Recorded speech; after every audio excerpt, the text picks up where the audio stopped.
வணக்கம். நம்ம வரலாறு பத்தி பேசும்போது எப்பவுமே பெரிய பெரிய தலைவர்களை பத்தி தான் யோசிப்போம் இல்லையா? ஆனா அவங்களுக்கு பின்னாடி ஒரு நிழல் மாதிரி இருந்து ரொம்ப முக்கியமான பங்களிப்பை செஞ்ச மனிதர்களோட கதைகள் தான் சில சமயம் ரொம்ப சுவாரஸ்யமா இருக்கும். இன்னைக்கு நாம மோசே என்ற மாபெரும் தீர்க்கதரிசியோட அண்ணனான ஆரோனின் சிக்கலான ஆழமான வாழ்க்கை பயணத்தை பத்தி தான் பார்க்க போறோம். மோசேவ பத்தி நம்ம எல்லாருக்குமே தெரியும். ஆனா தனக்கு சரியா பேச வராதுன்னு மோசே சொன்னப்போ அவருக்காக ஃபாரோன் மன்னன் முன்னாடி நின்னு பேசின அந்த சகோதரர் யாரு தெரியுமா? வாங்க அவரோட கதைய கொஞ்சம் விரிவாக பார்க்கலாம். இதுல விசுவாசம், தலைமை பண்பு, ஏன் மனுஷங்க செய்யக்கூடிய தவறுகள்னு பல விஷயங்கள் அடங்கியிருக்கு.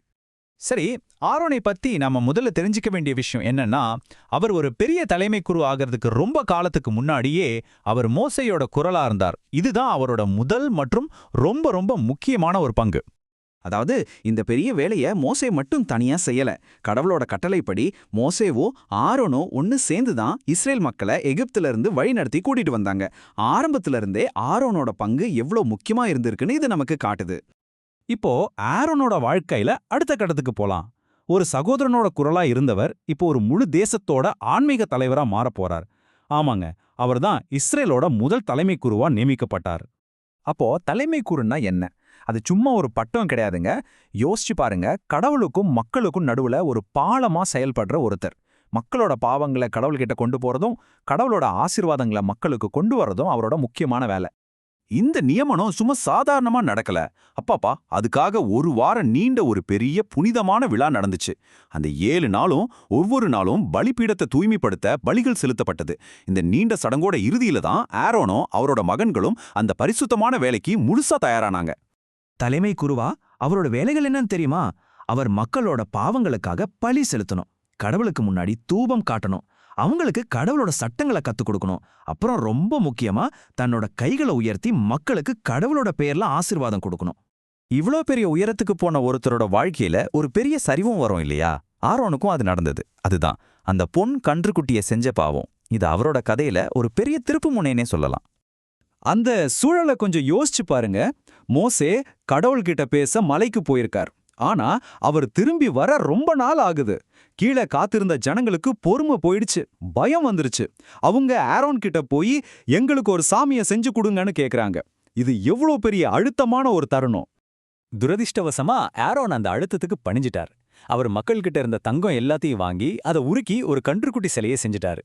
இது அவரோட வாழ்க்கையிலேயே அவர் செஞ்ச மிகப்பெரிய தவறா அமைஞ்சிருச்சு. இங்கதான் நம்ம ஒரே மனுஷனுக்குள்ள 2 விதமான முகத்தை பார்க்கறோம். ஒரு பக்கம் கடவுளோட பிரதிநிதி, புனிதமான தலைமை குரு. இன்னொரு பக்கம் ஜனங்களோட அழுத்தத்துக்கு பணிஞ்சு அவங்கள ஒரு பெரிய பாவத்துக்குள்ள வழி நடத்தின ஒருத்தர். இந்த முரண்பாடு தான் ஆரோனோட கதைய ரொம்ப நிஜமானதா, நம்மள மாதிரி ஒரு மனுஷனோட கதையா மாத்துது.